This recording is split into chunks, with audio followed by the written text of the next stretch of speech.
I used to think that I should. The scripture told me that I had to be good. Now I know 'cause I want to. I love because I am free, blinded by the Spirit. Oh Lord, the Spirit of God is upon me. Yes it is. Oh, the Spirit of God is upon me. Oh, the Spirit of God is upon me. Oh, the Spirit of God is upon me. Oh, Spirit of God is upon me. Oh, don't need anybody, don't need anyone.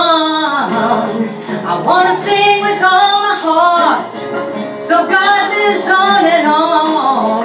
I let go of my burden, amazing God has made me free. I'm led by the Spirit. Oh Lord, Spirit of God is upon me. Yes it is. Oh, Spirit of God is upon me. Oh, Spirit of God is upon me. Oh, Spirit of God is upon me. Oh, Spirit of God is upon me. Oh. Give me some time.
Spirit of God is upon me. Yes it is. Oh, Spirit of God is upon me. Oh, Spirit of God is upon me. Oh, Spirit of God is upon me. Oh, Spirit of God is upon me.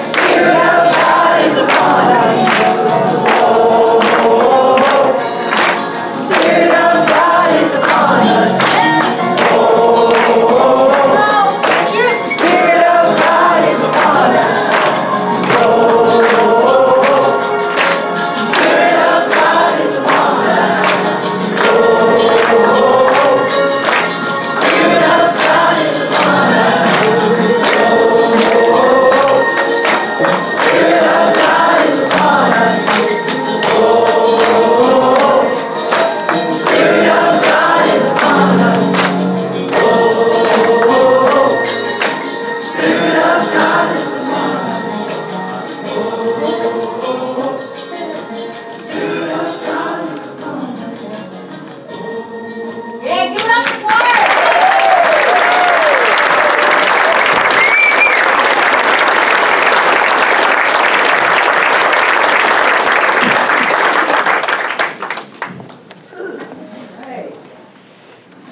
So Donna is a great example of somebody contributing what they're passionate about into their spiritual community. You know, we I remember when there was just 3 or 4, and she just kept holding the stake for what she wanted. And this is only the beginning, we know. So I want to give thanks for all the people that helped in this church this week. Marion Wyatt, who continues to count our change. Donna Keaton back there on the camera, we appreciate her. Pat and Joni that keep track of our finances. I'd like to thank in advance a couple guys for taking out some long tables today for the overflow here for the potluck, or share a dish, that's the new term. Paula Camp, who has started out sending out birthday cards to all our members, so she's taken on that, so we appreciate that. We just started in August, so if your birthday was in June or July, we missed. And let's see. And then everybody that came to the prayer class yesterday, we had a great class. Let's see, announcements. We have what we call an activity center. That's sort of like a buffet. It's on the east wall over there, I believe. And if you're new, it's a little hard to find, but it's on that wall, and there's all kinds of flyers also on the wall. And that is where you sign up for things. So if you want to sign up for the talent show or a class, that's where that happens. Bob Smith is reported to be doing well. I talked with him yesterday. He's expected to move to Freedom Point tomorrow, and he welcomes visitors, so he's going to be there for a while. We're starting a monthly bulletin next Sunday, so you'll be getting the activities, the New Thought activities in a monthly bulletin form, and so you'll take one of those home, and that will be it for the month. We will continue updating all the activities that happen in this church on the weekly newsletter, e-newsletter, so we'll see how that works. And then we are having Q&A Sunday. We're also having that town hall meeting. We want to take your pulse on a couple things. So if you could stay over an extra half hour from 11:45 to 12:15, we'd appreciate that. Okay, and now time for my joke. This is from Tana. New pastor was visiting the home of his parishioners. At one home, it seemed obvious that somebody was home, but nobody answered after he knocked on the door a few times. So he took out a business card, and on the back of it, he wrote Revelations 3:20 and stuck it in the door. When the offering was processed the following Sunday, he found his card had been returned with a cryptic message, Genesis 3:10. Reaching for the Bible to check the citation, he broke up in laughter. Revelations 3:20 says, "Behold, I stand at the door and knock." Genesis 3:10 said, "Heard your voice in the garden, and I was afraid, for I was naked."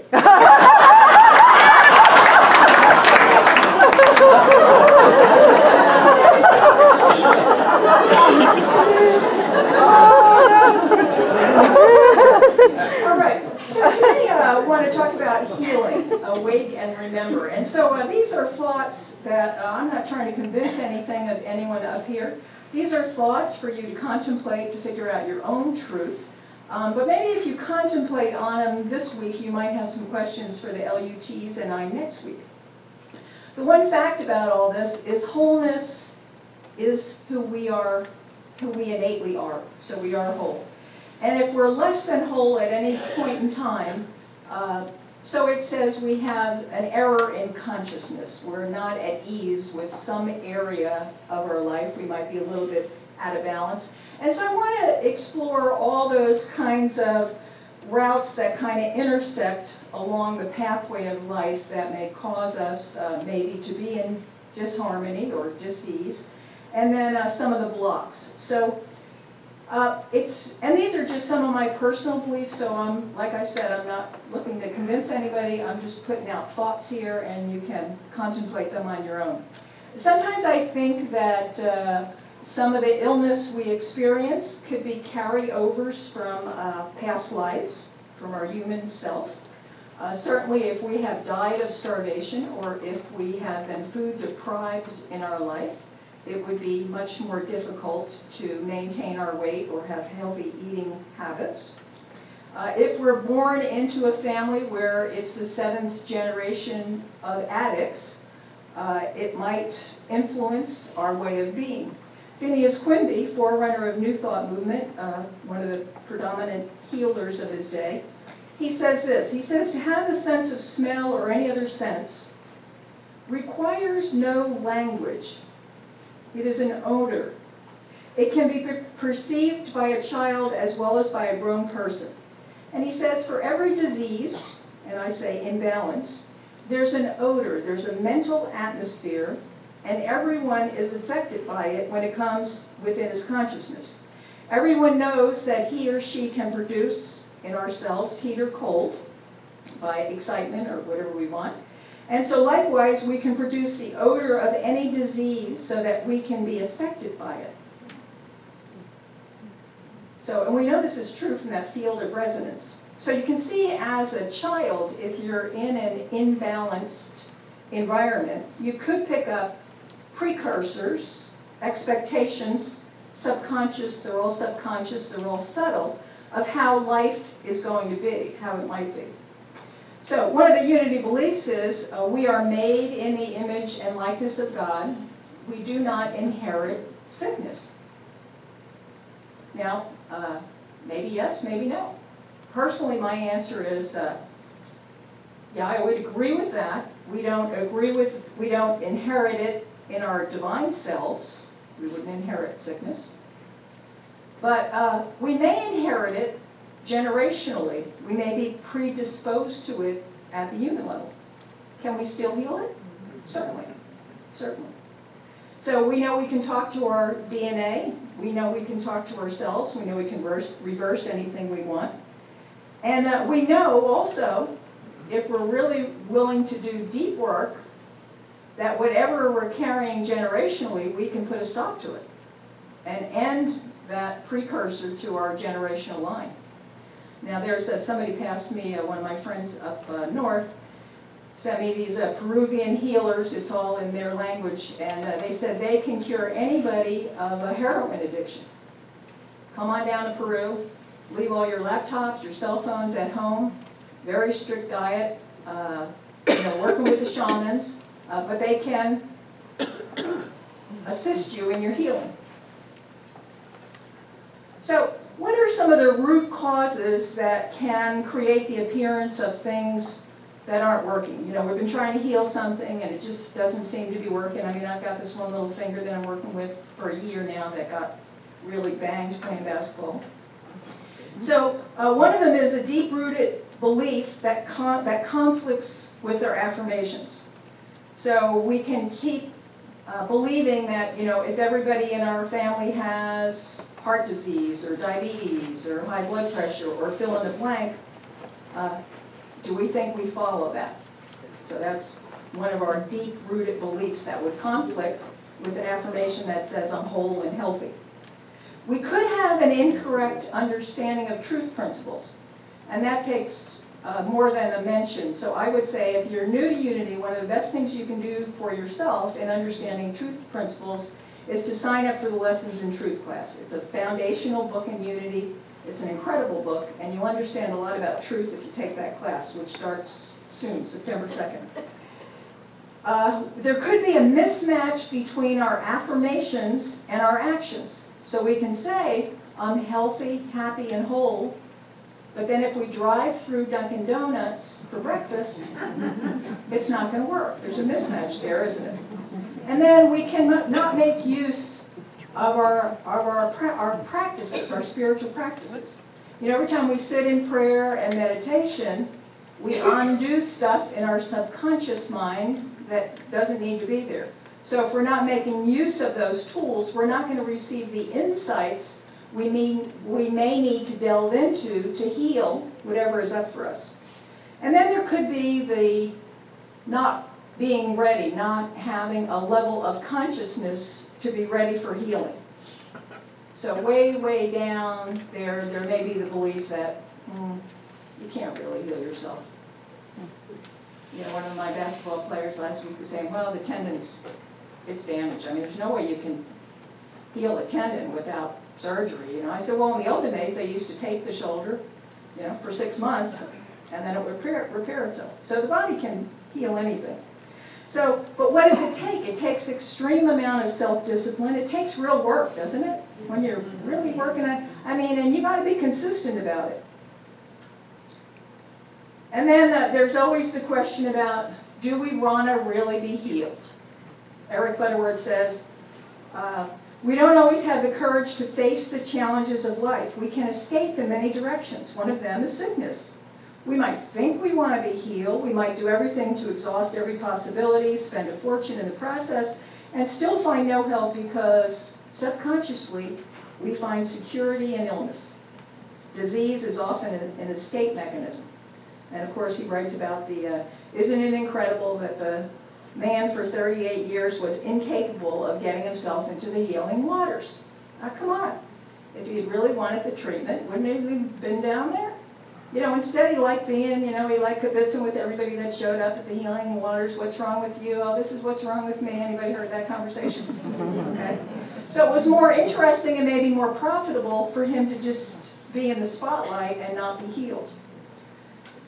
And then, when we're working on is our healing truly possible, there's the healing story about the father and the son. His son is possessed by the demon spirit, and he says to Jesus, if you can help my son. And Jesus says, if I can.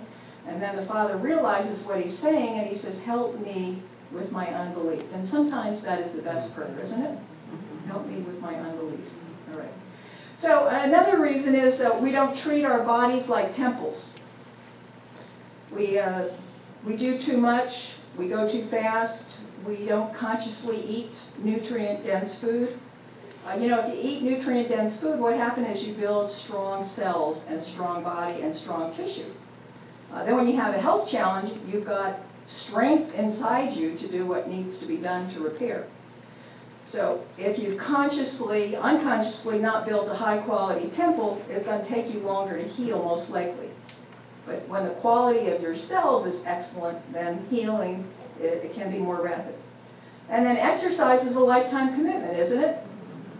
Every day, And then the other thing is, so many people have a decreased function in their kidneys. Why is that? Well, because everybody's drinking these soft drinks with a lot of chemicals and toxins in them, and the body doesn't even know what that is. Okay, another reason is if we're holding on to anger and resentment. Lowell Fillmore, in his book, New Ways to Solve Old Problems, he says this about hate. He says, the cost of hate is more than anyone can afford to pay. Hating is like something that one buys on an installment plan. It's easy to acquire, but to pay for it requires a long time.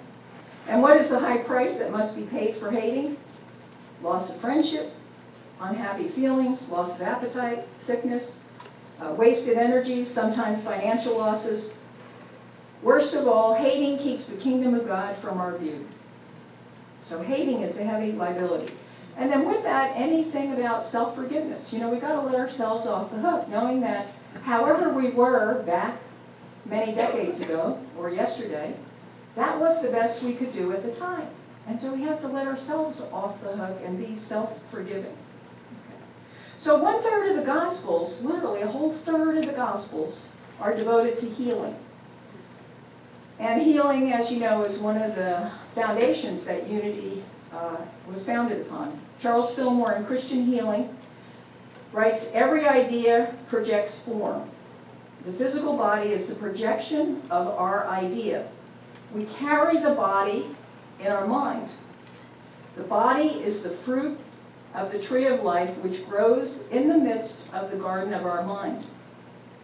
If the body idea is grounded and rooted in divine mind, the body will be fulfilled with the perpetual life flow that will repair all of its perfect parts and heal all of the disease.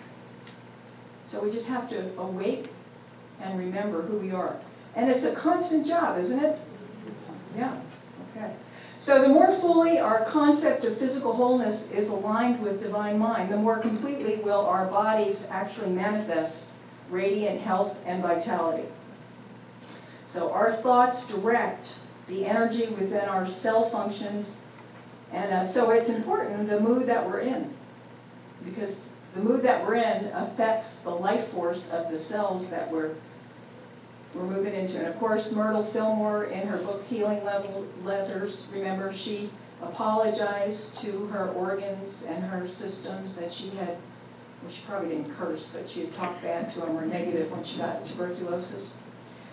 Spiritual leader and author Joel Goldsmith, he says this about spiritual healing. He says, healing consciousness is the recognition that the consciousness of the individual is God.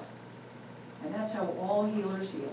And you see, just like Jesus did, he didn't look at the condition, he saw above that to the true spirit of who somebody was, and that's how the healing takes place. The healing cannot happen unless there's a change in consciousness in us. Is that correct? Yeah. So when we have something, we have to really look at why has this come up into our life. And I think if we just go to a doctor for a magic patch or pill, we missed the lesson in the red flag. Okay. So another thing is, it says here, I am governing the organs and functions of the body. Can we say that together? I am governing the organs and functions of my body. Okay. So we get to govern them. Our life force governs them. They don't govern us. All right. So in dealing with any problems, the other thing that Unity authors, writers tell us, they say that, when you have something come up, you have to take an axe to the root of the tree. So you've got to take an axe to the root of the cause. So you've really got to look at emotionally and mentally, why has this come up? Why has this come up? And oftentimes, I know many people have been told this, sometimes when tumors or cancers show up, it's because of something that happened 1.5 years or 2 years prior. So these things that happen in life, we need to totally grieve, we need to totally take care of, and when we hold them, they can manifest into imbalances and cause challenges. So there's a predominant Christian belief in suffering. That you can't enjoy heaven on earth unless you suffer. In Unity, we know this simply is not so. Suffering is optional. It doesn't mean things won't come up that may cause us pain, but suffering is optional. However, we know this is an archetype in all of us because of the story of the children of Israel who came out of Egypt. But Jesus is always saying in John 7:22, judge not according to appearances, but judge righteously, according to right judgment. So he's always telling us we live in two worlds, don't we? Yeah. And when we look at the news, we get to stay in that reality or we get to lift it to a different reality. When we go to a doctor or physician or whoever and we get some information, we can stay with that information or we can lift it to a different reality, can we not? Yeah. Yeah. Okay. So the answer is always the same. The answer is to spend time in prayer and meditation, to get guidance as to what is good for us, get clear on what we truly want. What is it we truly want? Do we really want wholeness? We can always pray the prayer, help me with my unbelief, if we feel like we cannot be healed. And then we got to quit claiming what we got. If you got something, don't be telling anybody. I mean, don't. Why? Because every time we tell somebody, we're putting it out there in the field. And it is sticking on to us. So quit claiming what we got and expect to receive. So it's always by our faith is what we're going to receive. Namaste.